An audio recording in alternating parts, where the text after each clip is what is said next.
கேரளாவில் வந்து இப்போ நெல்லு தானே. இந்த பாலக்காடு பாலக்காடு தான் நெல் விவசாயம் அதிகப்படியா. ஆலத்தூர், பாலக்காடு, இந்த பாலக்காடு ஜில்லாவில் வந்து அதிகப்படியா நெல் தான் விவசாயம் நல்லபடியானது. ஆனா விவசாயத்தை வந்து மழையை நம்பி எல்லாம் இருக்கிறது. ஆற்று நீர் வடக்க எடுத்துட்டா மலம்புழா தண்ணீர், அதே போல தெற்கு எடுத்துட்டா நமக்கு பரம்பிக்குளம் தண்ணீர். பரம்பிக்குளம் வந்து கேரளாவில் இருக்கக்கூடிய அணைக்கட்டா இருந்தாலும் அந்த தண்ணீர் வந்து தமிழகத்திற்கு உள்ள போய் மறுபடி பொள்ளாச்சி வழியாகத்தான் கேரளாவுக்கு வந்துட்டு இருக்கு. இப்போ அந்த பரம்பிக்குளம் தண்ணீர் அதிகப்படியா கிழக்கு நோக்கியாக கொண்டு போயிட்டு இருக்காங்க. ஆனமலையாறு, அதுக்கு அந்த அமராவதிக்கு கொண்டு வராங்க, கரூர் காங்கேயம் வரை கொண்டு வராங்க. குண்டூர் கனால் வாய்க்கால் வழியாக மலையை குடைந்து தண்ணீரை கொண்டு வருங்க.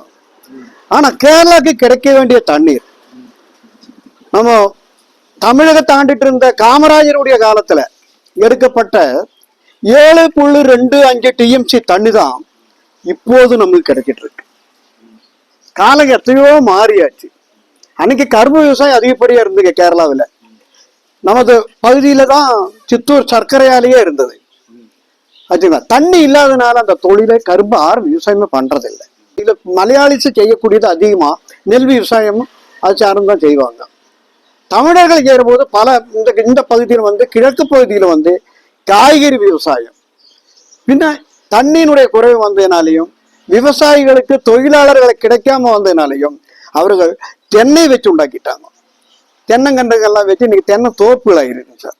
கிழக்கு இந்த பகுதியில் இருக்கக்கூடிய பரம்பிக்குளம் தண்ணீர் வந்து அதிகப்படியாக கிடைக்காவிட்டாலும் இப்போ கடந்த காலத்தில் பேசப்பட்ட 1970 காலகட்டங்களில் கொடுத்து கொண்டிருந்த தண்ணீராவது இந்த பகுதிக்கு கிடைத்தாதான் இந்த விவசாயிகளை ஊக்குவிக்க முடியும்.